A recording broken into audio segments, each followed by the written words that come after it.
Hello, everyone.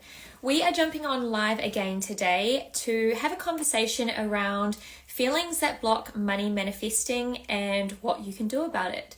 So, once again, we went to you, the audience, to ask for your money questions, and we are going to answer them here today. So, among those questions, we got questions like, why do I feel so guilty when someone wants to pay for something for me or support me? We got questions like, how can I trust money when it's always been so unpredictable? And how can I invest myself when I'm afraid it won't come back? So these are the types of questions that we're going to answer today. So if you resonate with them, then you are in the right spot. So let's bring on Claire and get straight into it, shall we? Hey Jess, Hey Claire, how are you going? woohoo, we're here again for another Wednesday, Manifesting Wednesday. We are manifesting Wednesday. Today we're manifesting money, aren't we? We're playing in the money energy. It's an abundant conversation. I love it. So yeah, we've looked at the messages that everyone has submitted to us that they're really curious about knowing, and we have decided that there are a few steps and a few things to talk about before. So yeah, when you're ready, shall we get into it? Yeah, Jess and I have been planning this conversation for quite a while, and yeah, it's so exciting to talk about money. And while we were planning this, I was thinking, yeah, we really need to set things up so it's easy for the listeners to really consider their money story and what they can do to change their relationship with money.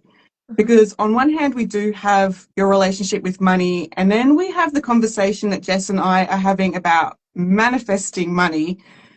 Both are going to have a lot of different emotion, but from my experience, I tend to roll my eyes when I hear people talk about think positive and things will change, or the whole woo-woo crystal kind of hoping again that things will change. And what I want to bring to the conversation today is to bring that clarity, actionable steps that you can take that will definitely rewrite your story with money, so that instead of going into old patterns, keeping you in that stuck and scarcity mindset, is like, wow, let's shift things like I've done with what feels like thousands of clients, so that money is just magnetized to you because of the way that you're showing up. You've experienced this, right, Jess? When you shift all of your limiting beliefs and the way that you have a relationship with money is like, yeah, bring on the numbers. Yeah, and yeah, I think it's so important to look at it like it is the relationship. You do have a relationship with money, and once you start understanding that, it all just blooms from there, doesn't it? I definitely have felt that. Yeah. Yeah, because I did hear Diary of a CEO talk about your relationship with money like a relative coming to the table when you're growing up. And I thought, gosh, that's such a brilliant metaphor to help illustrate to people that your relationship with money pretty much started before you were even born. And Mm. when we consider how stories with money, what we were exposed to growing up with money, how money showed up, like a person coming to your home when you were growing up, I want you to consider, did money knock at your door and your parents just like, hey, yes, welcome, come in, meet my kids? Was there that kind of enthusiasm with money growing up? Or was money like a secret affair and it was sort of hidden and nobody really knew who money was and you didn't really discuss it? It was very confusing, who is this money? Potentially, money may have been that friendly relative who made you feel warm and welcoming and wanted to know more about your life and how to get involved. And then we've got, money being like that tense uncle where everybody's sort of rigid and good manners and people pleasing, walking on eggshells, Mm. trying to keep the peace when it comes to money. So, Mm. in other words, your relationship to money growing up, was it tense? Did you see your parents have to work hard for money? Did you see your parents or your family like exude power and authority to get money? What was your relationship to money? And that's where we need to start off today, right, Jess? Yeah, 100%. I think back to, people are always thinking about what even is my money mindset? Where do I actually even start with understanding my money mindset and what do I do with it? And it sounds like this is the perfect place to actually start to understand where we're at, right?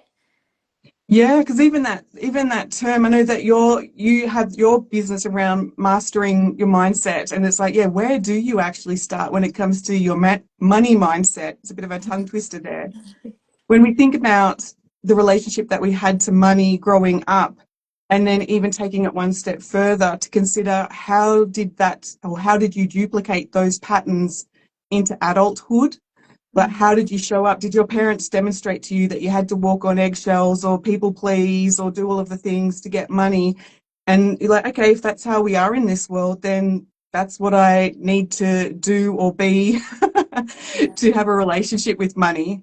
Mm. The the number one thing that I see with my clients is often they have mixed ideas when it comes to how to receive money. A lot of the time there's this childhood patterns there, again, like we've talked about before with Santa, but you've got to be a good girl and wait your turn, or be a good girl, do the jobs around the house and earn your pocket money. So there's good teachings in the responsibility, but when we're connecting that to your relationship with money and how you receive, you've got to be good to get the reward. This is what keeps those patterns in place with the people pleasing, the overgiving, the not being good enough, similar to the Santa thing, right, Jess, that we've talked about? Mm. Because there's that person who does everything right, be good, and maybe you'll get rewarded, and or if you're naughty and bad, then Santa won't, give to you. Mm. And if you're feeling that financial struggle right now and poor and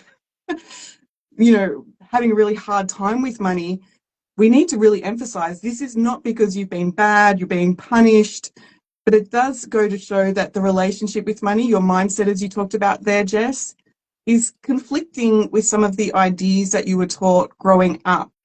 When you think about your ideas with this, Jess, about being a good girl, doing the chores and everything, pretty sure you could relate to that growing up. Yeah, I'm thinking what, like, for me, what does it mean? What did it mean for me to be good? And especially when I was a kid, it was like just obeying, doing the right things. What else? Yeah. Picking up the slack, not making things harder for parents and all of that. Yeah, oh yeah, oh yeah, absolutely, 100%. So yeah, it's interesting because you don't always think about that until, it comes up and you're like, oh, what was my relationship like to actually, what did I consider being good and how did I play that out? Yeah, yeah, yeah, yeah. Because I had much the same, especially in my business. Okay, well, being good, like I would be growing up, being good, being nice, being pleasing, being accommodating. But what happened there was people would take advantage. They would take, and Mm, I would kind of attract in, yeah, an interesting dynamic that really taught me that it wasn't about being good like I was taught growing up, but mm, stepping forward with competency and stepping forward with that value and the self-worth about what mm, you're bringing to the table. mm. The number one thing that it taught me was that the universe is reflective. Your experience here on your soul's journey is about lessons, growing and evolving. So it's not a universe where they reward you if you're good. It's a universe that mirrors back to you how you are valuing yourself. So if you're Mm. having that low vibrational experience, the universe says, awesome, learn, grow, evolve. Otherwise, you continue to attract in more of what you're believing and your identity. Is Yeah. this what you've seen with your clients, Jess? Yeah, thinking about a client now, and she learned a lot of it's not to be selfish from her parents, putting others before herself. She Yeah. learned that, yeah, it wasn't good, like, just to be quiet and not really speak up for herself when she was having bigger feelings or wanted to. Mhm. And I remember as she came to me, she had she was overthinking, she was spiraling. She's like, I really want the travel. I really want to go to Asia for a couple of months, but I also want to keep my job. There's like the finances there for with the Yeah. money and the job. So she was working from home already. So I just suggested this. I suggested an idea and I was like, well, hey, let's just eliminate one idea. How about since you work from home already, you just ask your boss if you could do your job, but from Asia. And Yeah. she's like, the spiraling, the overthinking, no, it's not gonna, I shouldn't be doing that. That's not the right thing to do. No one's ever done that before. She's never had that. So I'm like, well, like, what would it look like to just try? And she ended up doing it, and her boss said yes. And the next day, she was booking her flight to Thailand and Vietnam, and going to be working the same job, the same hours, but her after works and weekends got to be spending time in Thailand and Well, Vietnam. And it was just, it's crazy, right? How fast things can shift. yeah, and your ability to pick up on like her programming of being quiet and it's selfish to ask for what you want, like to Mm. teach her what it's like to have a voice. It's huge, but it's also so simple when you know what to work on. That voice is speaking up, asking for what you want, and then like she's got that enviable job working overseas. Like, how incredible is that? Yeah, 100%, 100%. And so thinking about like this good girl belief that we may have picked up, because there's many beliefs and many patterns that we will have picked up as children. But thinking about the good girl belief, how does this actually stop us or block us or slow us down from actually living the life that we want to live and getting the money abundance that we desire? Yeah, well, if we even reflect briefly on that client that you just brought to the table, or brought forwards, I should say, she could have continued. Can you imagine how suffocating, boring, even the health problems that she would have had by not speaking up? Like, she would have just been resenting her experience of life so much. And Mm, that simple shift of, again, working on her identity mm, from childhood to adulthood, like, wow. But then, so, so to answer your question, obviously this is one type of childhood programming. We could have that childhood programming knowing that when we are children, we are told what we need to do and be to be able to be in the family unit. So there's a whole lot of programming that goes on for our belonging and to gain their approval, because as a child, if you're excluded, that's a big problem. If you're separated, that's a big problem to, again, your life. So what a little one will tend to do is to put on that performance so that they are loved and adored according to what their parents are instilling within them. mm, So do you become the nice and accommodating person? Are you the people pleaser, like mummy's little helper? mm, Are you shone light upon you when you're significant, bright and smart? Do you get your attention when you're being rebellious and funny? Or like we spoke about in the last live, like, do you get your belonging from the hardworking, dependable little guy who does all of the things? mm, Because these are the old programs that, again, ensured your survival compared to who you are as a grown-up, because this world is very different to how you were growing up. mm, All of that is wired into your nervous system, your identity, how to be to survive. And again, all of these programs were even created before you were born, even in the womb, Jess. Like, the amount of times I've taken clients back to being in the womb space with their abundance blocks. The idea of being in the womb, you have no real cognitive function when you're in the womb. Your cells just growing into little baby.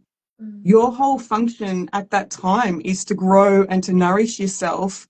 You pick up on mum's stress. So you've now got this conflict between receiving what you need and is now stressful. You're picking up on that. And it's like, oh gosh, even back then, it's not okay to ask for what I want, because it just comes with such a stress response.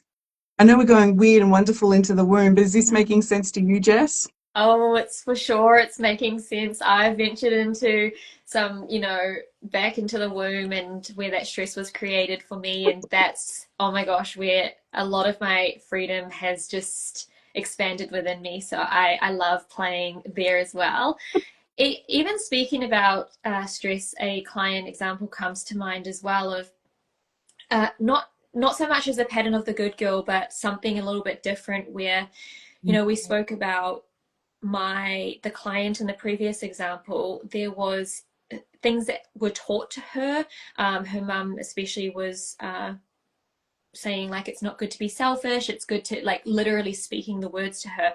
However, in the example that I'm going to bring through, there was more actions that were demonstrated where the little one took on. So I had a client, she desired, the beautiful farmhouse with all the horses and all of the things. And she came to me and she was so far in debt. She had been for a very, very long time.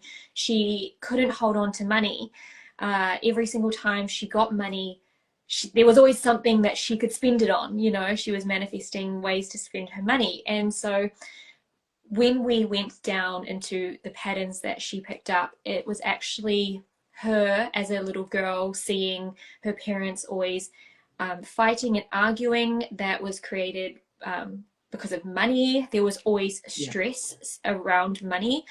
So anytime in life now, that subconscious program that she's picked up as, the pattern as a little girl from her parents, anytime she gets money, automatically in her body, it's like stress, stress, stress. Get rid of it. So we did the inner work to work on like creating safety around receiving money. And oh my gosh, just how cool it was.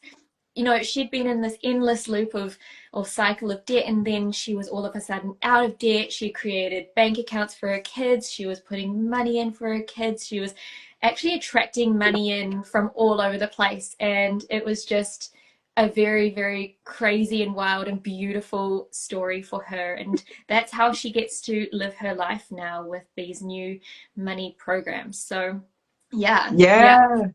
Yeah, isn't that so? You make a really, really good point, similar to like the womb, receive what you want, but it comes with stress. And the client example that you're sharing there with the arguing, the unconscious mind cannot make it about what the thing is with the parents, because your survival is dependent on these humans getting it together to know how to operate in this world. So we don't make it about our parents. We make it about something else. And in this case, we've got it, the stress, it's the money. The money's causing the problems.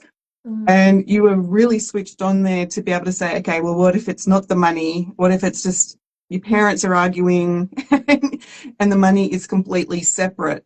Because I imagine even what you talk about with the horses, how strong and stable do you need to be within yourself to have those horses, to ride strongly, to present yourself to this world, to know who you are? Because that horse is going to be like the universe. It's going to mirror that relationship back to you, which is an interesting conversation, but I can bring it back to money. Yeah. Yeah, no, love this. And so when we think about so very quickly, like we've already mentioned, like that client who's taught to be a bit meek and then, really stressed about money. We can see that in a lot of healers or coaches who resist in raising their price because they don't want to make people uncomfortable. Their whole identity is to serve and help and make the other person feel good.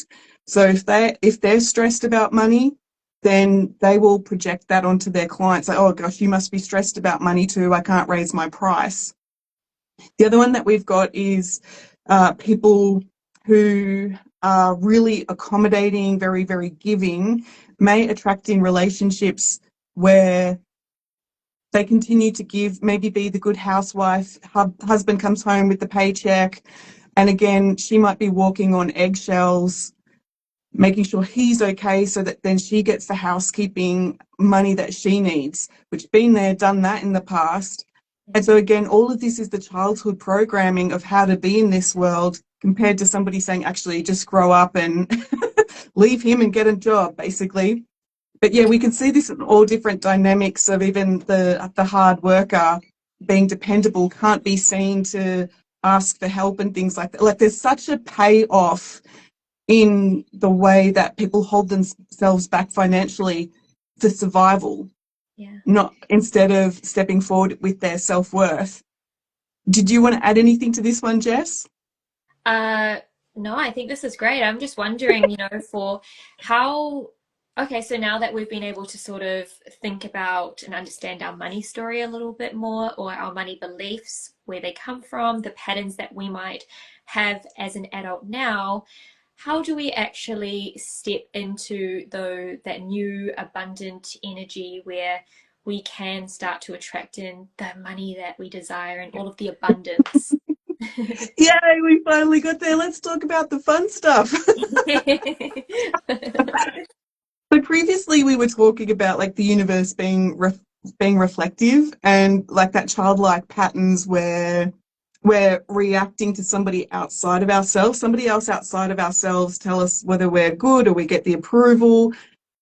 When we're doing the money work, we need to be able to let those programs go and to be able to move forward into unfamiliar territory, strangely enough, but being you and owning who you are, free from the worry of being excluded, easier said than done, free from the rejection sensitivity, again, easier said than done, but presenting yourself to the world like, this is me, take it or leave it, still having respect and everything that goes with that, but prioritizing what works for you so that when money opportunities do come forward, they are more of a neutral, confident yes, because they match up to your values compared to, okay, but what do you need? Do I have to shift and adjust myself to keep the peace?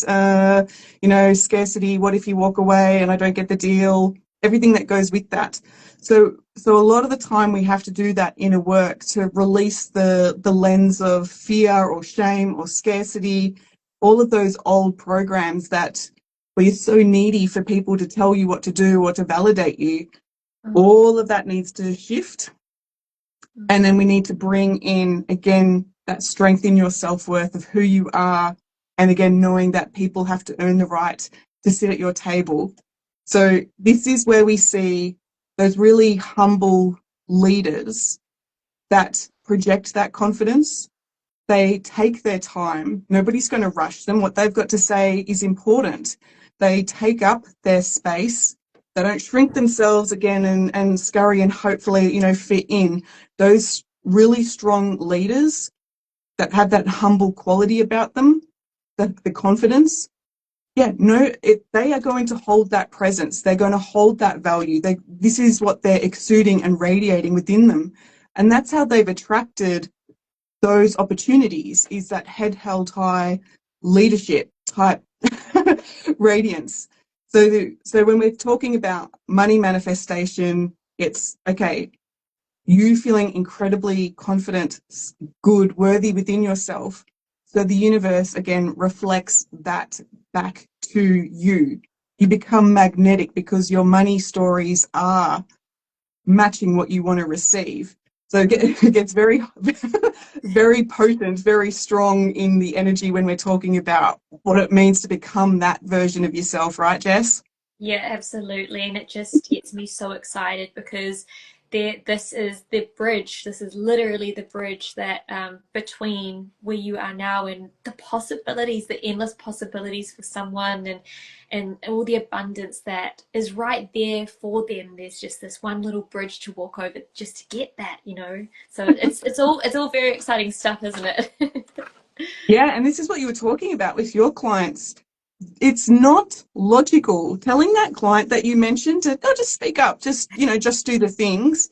Oh, she would have been in a hot sweat mess and a rash, and she would have created a sore throat and a headache to avoid that.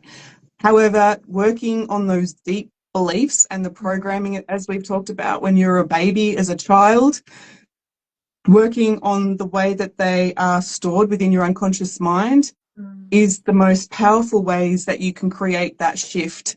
So instead of using willpower to get what you want, it's just part of you. So instead of having to over explain yourself or again use willpower or forcing yourself or showing up for work at 5 a.m. till 6 at night or 7 at night, hoping that the boss will see that you've done a good job.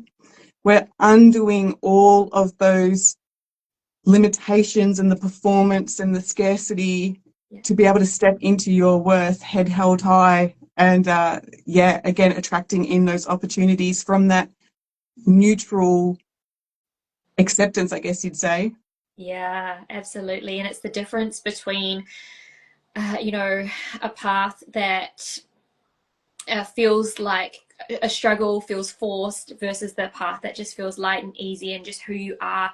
I was even having a conversation on my stories yesterday about this, that a lot of people really, really resonated with, and talking about success. We're talking about money, but just abundance and as a whole, and success. Either way, there is always a way where you can. There are two paths. You can get the money, get the abundance, get the success when you are forcing and just doing all the work and the discipline. But there is also the path where it can be just easy and who you are and flowy. And so I think the difference is, if you have done that level of the inner work and just like really shining out your worth and that belief in who you are, and confidence and what you stand for and what you want in life and what you deserve, then the success when you get it, the travel, the house, the barns, the horses, all of the beautiful abundance and things, that feels good. There actually is meaning to it. It feels really good. Where I've had a lot of people and conversations where they haven't necessarily, they kind of missed that step. They've got the success and abundance and it didn't feel like anything, so they wanted to go back to their old life and start again. Now, I might be going a little bit off, but that's kind of the way it goes, right? When you get to do that inner work, it's not only do you get your success and your abundance, but it feels so perfect and so good in the moment as well. Yeah, there's three different things to highlight with that one, with especially success. I'm so glad that you're asking this and having those conversations with your clients. When we're talking about manifesting, as I said right at the beginning, this isn't talking about crystals and woo-woo and, good thoughts out into the universe, because that is part of it, to feel good about what you're doing and creating. But at the same time, you also have to take inspired action towards the thing that you want. If you just think that the method of manifesting is to sit quietly and meditate, nah. Because manifesting by truth and by science definition is, things turning into reality, as we've discussed in other lives. Doctors will use the word manifest, that the tumour or the illness had manifested itself as a tumour. So that's completely off track with success. But when you've got the goal and the idea and you're manifesting that into your reality, that's the journey. They're the steps and the success and the networking and the putting the pieces of the puzzle together. The second thing on that one is the success. Are you motivated away from problems? Because if you are motivated away from problems, then you're always going to have the problems and the drama in the background pushing and forcing you. So what happens with those types of people who use willpower and hard work and, gosh, we were poor growing up as kids, and so they use a lot of force, they're on the path to burnout, but they'll also attract in a lot of hard work, because that's the thing that validates that or convinces them that they're actually on that path to success. The harder it is, the more successful I can be. So you want to be really mindful that when you're on that path of success, are you motivated away from the problems of the past and, oh, thank goodness I've created this? Or are you motivated towards what you want to create, and you can see the goal of like, yes, this is fun, how can it get much better? Because that's what you're talking about, Jess, was like, yeah, this feels incredible, because everything's lining up to support that, versus the other one is a whole lot of push and hustle and, and you'll see these people who have that kind of motivation continue to repeat that pattern of, okay, motivation, rest, or problems, motivation, rest, versus somebody like Richard, oh, the name just went out of my head, but being able to, I was going to say Richard Bandler, but he created NLP. Yeah. I was going to say Richard Branson. oh, yes. Richard Branson, somebody who creates the vision for what they want in the future and makes that happen versus somebody who's like, okay, yeah, problems in the past. Yeah. So yeah, this is when I hear success, yes, you can put in hard work. Just depends on what's motivating you, what's the energy that you're using to create that.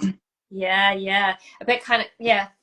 Get, I'm thinking about like last week's conversation, and it's like, you know, the person who sent in the question, they really valued hard work, but it's like we can still do the hard work, seeing as it's your value, because that's what really motivates you, that's what lights you up. But it's like shifting that over to the possibilities of this new level. So amazing. Coming back to the money conversation. Yeah, so knowing that, you know, how to understand our money mindset a little bit more, where our patterns may have come from. Now we're probably identifying some of the patterns that we play out in adulthood now. Shall we move on to the questions that, you know, people brought in?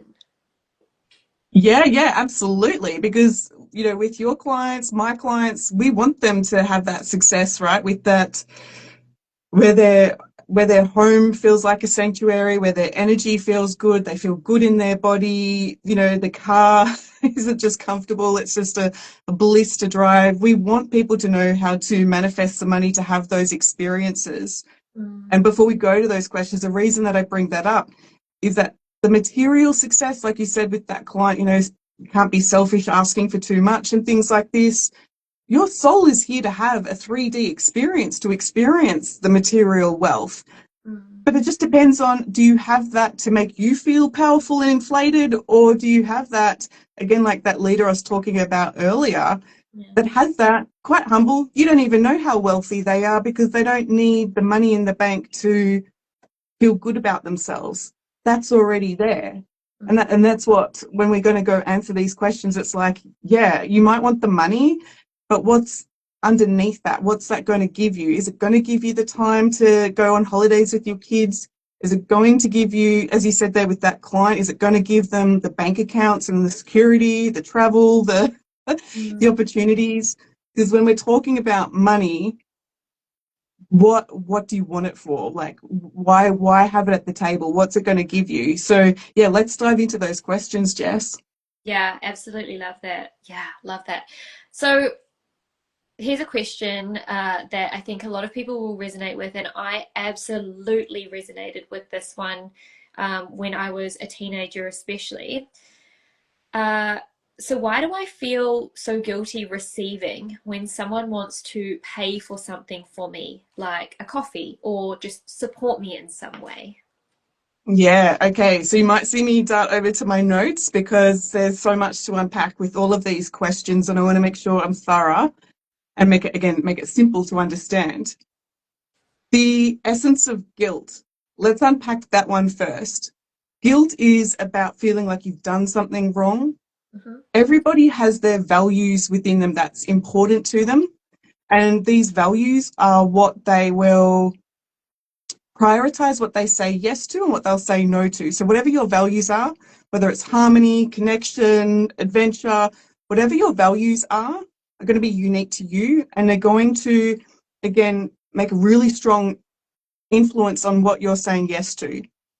If you have a value of things being fair and just, then anytime that you break your own kind of rules of your values, that, oh gosh, that's not fair, now you're into guilt. And so this is where we're having a look at somebody's way that they formed that value to begin with. So I see this a lot with clients who want to get separated or divorced, and like they'll feel guilty if they, you know, they take too much or something like that. You might make sure he doesn't suffer. Like, he's playing to a completely different value system, but okay, let's work this out. But coming back to something simple like a coffee, I would have a look at where that value came to begin with, where you potentially are meeting mums or parents' expectations and trying to meet your expectations and making sure everybody's even and fair and just. But there's a potential here that growing up, trying to meet mum's expectations above your own, this is where that scale of guilt starts to tip in one side.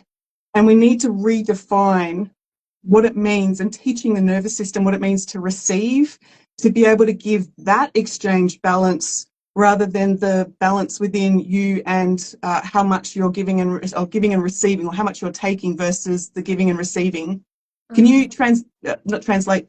Does that make sense to you, Jess, on your path where you potentially felt guilty for receiving a gift, but then you've been able to turn it around to say, actually, there's balance here in the connection, the sacred connection that we've got, that there's give and take here. There's something to be honored within that.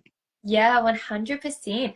I am even thinking about the times when I would like resonate with this question and feel guilty about friends wanting to just buy a coffee for me, and I would always feel like I owed them something afterwards, or like owed them the next coffee or something like that. And yeah, definitely did the work around the receiving piece and what it actually means and looks like for me to be able to receive with ease, and know that, yeah, I think there was a lot of different parts to it, but that guilt one really gets someone until they go in really and do that deeper inner work for them to be able to receive a lot more easily and feel light with it. Yeah, because do you know the weird and fun thing about guilt is that you feel guilty after the thing has already happened. So you're at the cafe and then they've paid for your coffee and now you feel guilty. Like you're reflecting on the past. It's not something that you really feel guilty for, coming forward per se.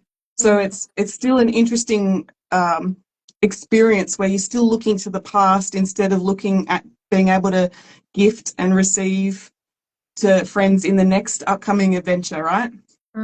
Yeah, very interesting. What's question number 2? Right. Question number 2, we have, I have a fear of running out of money and it's causing me to make choices under pressure that end up being unaligned. How do I turn that around?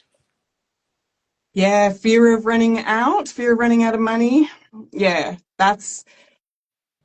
that one is a fair and just kind of experience. If you've had some issue in the past where potentially you did run out of money or family really struggled financially, or you've seen that happen, I want to highlight though that where they were compared to where they are now is in a different place. And when we look back on that experience, it's like, wow, how resilient were you to be able to manage that stress and be able to come out the other side? And what has that taught you from your experience within the strength of yourself? So yes, we can definitely focus on the problems and it gets taken away. And now we're attracting more of those problems and we are overworking and oversaving and all of the things in this burnout loop to avoid a problem of the past. But even when we shift that perspective of like, wow, how resilient were you to come out the other side? How can we tap into that incredible strategy to create more success rather than worrying about running away from a problem? So when we're looking at people's fear and anxiety, we know that somewhere in the past, the rug got pulled out from underneath them, and now their nervous system is on alert for the worst case scenario, and it's going to put in a plan to avoid that problem again. This is where we need to teach that nervous system, okay, that was back then. Resolve the anxiety, resolve what it meant to you to have run out, what it meant to you societally to not receive support. Like we have to go and unpack all of the meaning that your mind put to you being in that situation, so that again, you can trust support, you can attract in people that will encourage and give you that resilience so that, yeah, you can move forward. So very, very valid to have the fear of running out. But at the same time, as I said, there is such an incredible gift in what you've learnt from that experience that could potentially teach a lot of people how not to do that problem ever again. Yeah. Yeah, do you want to add anything to that, Jess? Yeah, well, what I'm hearing is that it's that perspective shift in the beginning, and almost feels like that's the thing, that perspective shift is the thing that would be able to calm your nervous system down a little bit, instead of focusing on the problem, focusing what you gained from that. Because we go through experiences in life, and the human bias is always typically to look at the negative. So that's a really cool pointer that everyone can go home and practice and do at home now, of like, yeah, really being able to see what you gained from that. And then that's the point where you're able to go in and do the deeper work. What does this mean to me? Why is this important to me? Why did this activate me a lot? And what I can do about that. I really love that, those steps and how to work through that. That's, yeah, really, really Yeah. powerful.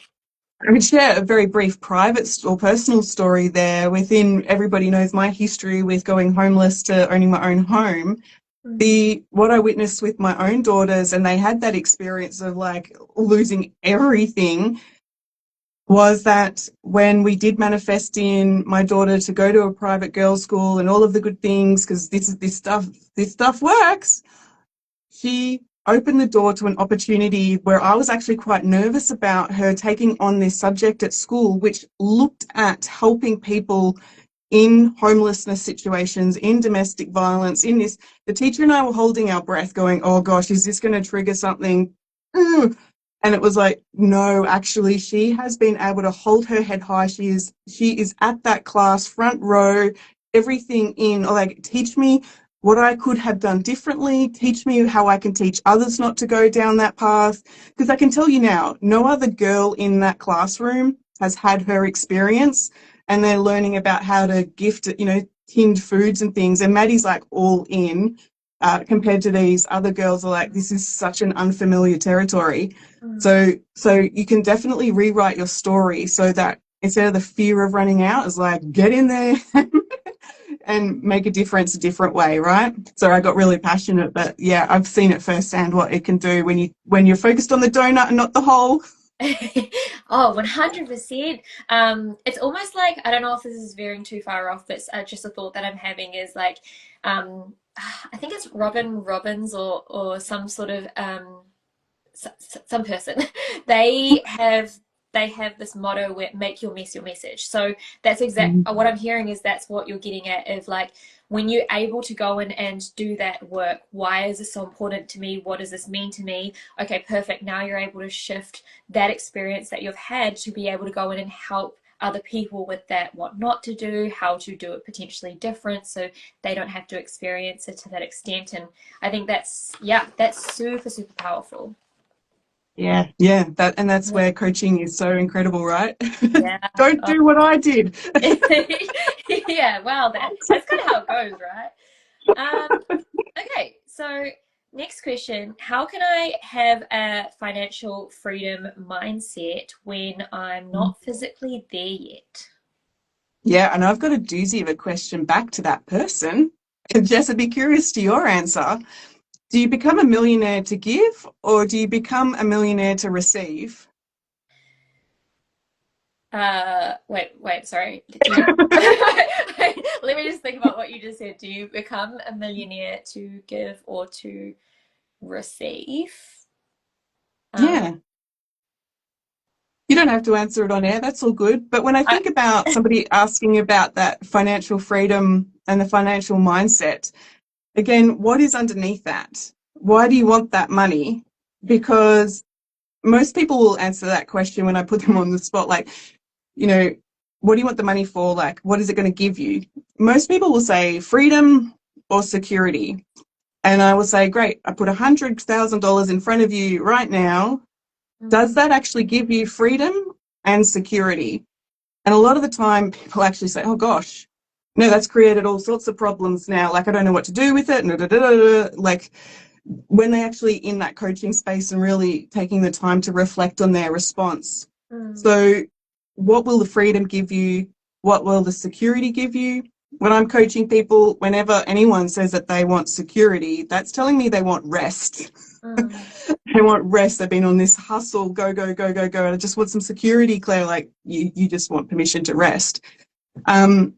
So when this question here, how do I have that financial freedom mindset when I'm not there yet? we're having a look at first what's the goal? Why do you want that financial mindset? What's it going to give you? And is it possible that you've already got pockets of what you want already in your world? Even when, if you're having security need a rest, you've got that when you're in the bath. I had a client the other day say, okay, but I can't attract in the man of my dreams because I want him to be rich, so I need to be rich. And I'm like, technically you are already financially rich. You already have your job and your home and your dog and your car. Like, you're already doing that. But people bring it down so much more than actually looking at the reality of things. There's some tricks that you can do to build that money mindset. You can start to carry what you think is a large sum of money and notice when you're going shopping that it's a choice, what you're prioritizing to buy, that, yep, no, I'm prioritizing this right now. And instead of that, and start to teach your unconscious mind about choice and freedom. And the other thing that you can do is start to actually, instead of being in your restrictive scarcity story, is start to appreciate the abundance that you are already in amongst and that you don't even have to be responsible for. So I noticed when I was on that journey of building up my wealth, it would be admiring the mastery of architecture. It would be admiring beautiful cars. It would be admiring fashion and all of the designers and the engineers and the architects and everything that was in that moment to make something beautiful at its best. And I get to walk past and be amongst that. Ooh, full body tingles. And even Mother Nature, your post, Jess, of like sunsets and the richness of the colors. Now, when we start to elevate our energy out of the, oh gosh, when's it going to happen? It's like, it's already happening. Yeah. It's already here. Yeah. Do you want to add to any of this, Jess? Yeah, I was just going to say it's all about elevating that energy to get into that energy, and it just starts attracting more of what you directly want. And when you put your focus or your mind to the things that you want, what that money would give you, and thinking about all the possibilities of what that could do for you, the feelings, that's when you're in that energy that you will attract. Yeah, I think that's good. I have a little bit of a story. It's something like more of a same but different. I had a friend who at this point they were walking past a bakery and there was this strawberry shortcake that they wanted, but Oh, yeah. they also had other priorities. They're like, I'm here in this country, get a job first, and then I can go back. That was kind of their motivation, getting their strawberry shortcake. Now, obviously, this strawberry shortcake isn't the same price as travel and houses and cars Yeah, and things. so important. But it's the idea around it. So it was the motivation. This person elevated the energy. They're like, yes, this is what I really, really want, this strawberry shortcake. They went in, they did they took inspired action to get that job. This was on a super yacht way back when, and then they ended up getting that job. And the moment they got back to that port, even though they'd earned a lot of money, they could have bought lots of things. They went back to that bakery and bought that strawberry shortcake and just devoured it, but it just really took it all in. And so it's that energy, it's that motivation towards the things that you want. Like, what do you really want? You can have it, go get it, type thing. Yeah. Oh, that's so interesting that you brought that one up. I hadn't reflected on that for ages, Jess. Like, do you know, anyway, make it about me, but growing up, we couldn't really afford fresh fruit and veggies. So once I bought my home, it was all mine. And you know that outside this studio, like all the way around, is my fresh strawberries, my fresh fruit and veggies. So I just go out there and pick them and eat them. And it's like the abundance so I can so relate to just how good is it to have the food that you want, regardless of the fashion and the lighting. But that's just my story. For me, other people, the fashion might be the everything, but yeah. It's not that fashion, not my story, but yeah, I totally get you. But and that's the way. It's so easy to be able to tap into that, right? It's like, what are the things that you really want? Like, how can I elevate my energy? And then thinking of it, even about the moment that you get that, all of a sudden you've attracted that in. It's like, this is it. This is living. This is what it's all about. Yeah, and if you can make the strawberries happen, you can make the cars happen, you can make the houses happen. The strategy's all the same. It's all the same. And, my cheeky response to like, okay, well, how do I have that financial freedom mindset? It's like, come and join us for Elevate and Evolve. Or if you really need that personal touch, then get in touch with me or Jess. Yeah. There's a reason your intuition is wanting that. And, whew, people think, gosh, coaching is a luxury, but you make that money back so fast when you get rid of the blocks. I also want to add in here that sorry, this is a laugh. So this person who sent in this exact question, so we're getting like more to this person. They actually sent me so, I call it like it's called a evidence list. So Oh, yeah. every single thing that you manifest, big and small, you add onto an evidence list.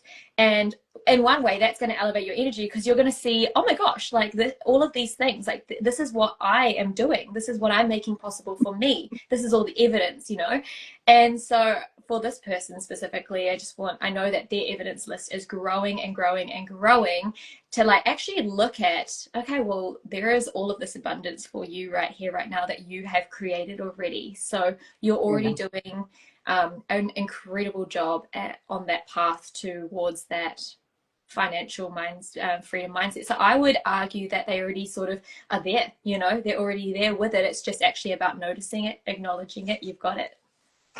Yeah, instead of the positive thinking, it's already there. It's now in the appreciation. Yeah. And that's much the same as like a vision wall or a vision board. And is that something that you have, Jess, your evidence list or your manifesting wall? Yeah, absolutely. I have a bit of both. My manifesting wall I want to update, but the evidence list, it's well and truly underway, and it's so much fun. It's so much fun just like looking at all the things that I create.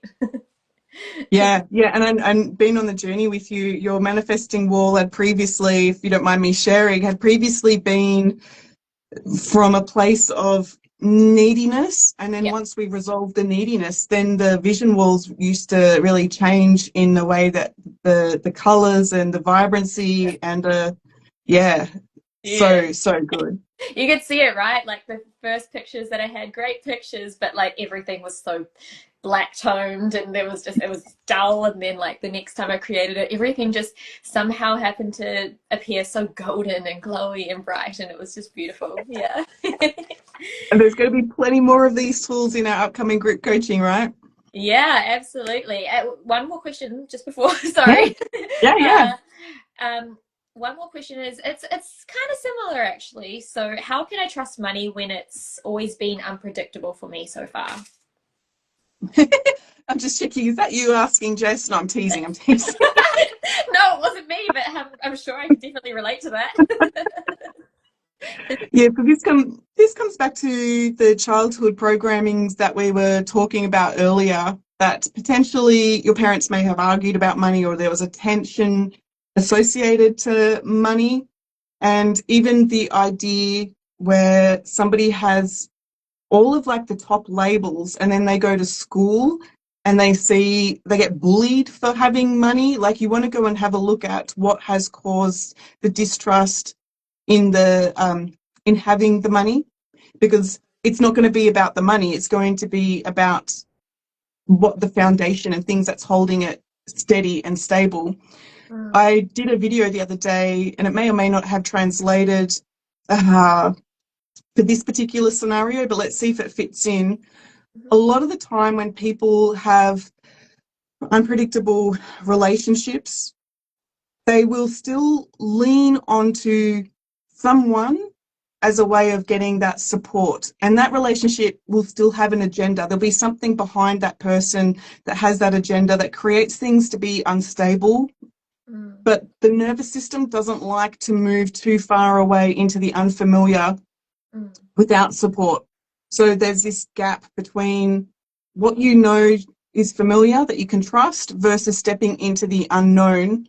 And so I would say this person with money issues and it being unpredictable would be, it's familiar and safe with that maybe that poverty kind of mindset or that poor mindset, and then moving away into that richness is almost like that imposter syndrome, or there's something unpredictable about this, and so they're attracting in more reasons to come back into the old familiar. Yeah. So I'd say again, there's something here that makes it unsafe to create that security. Just checking, Jess, did I use words that make sense in that scenario?